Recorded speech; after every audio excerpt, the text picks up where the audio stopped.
Ok, o nosso site é Augusto, gente, nesse início de manhã, na cidade de Jacobina, 2 de julho, onde vivemos feriado aí da independência da Bahia, a cidade silêncio total, e aí é possível ouvir aqui o som das águas do Rio do Ouro, quase aqui no encontro com o rio Itapicuru.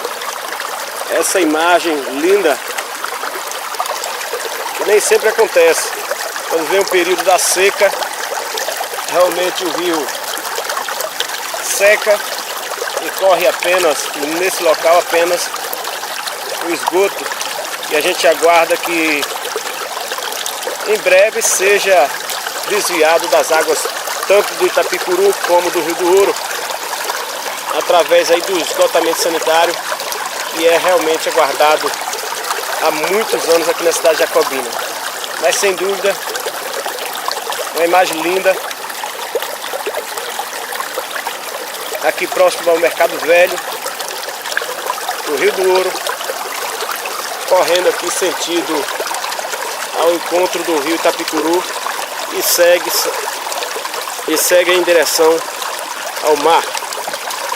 Augusto, gente, de olho na notícia.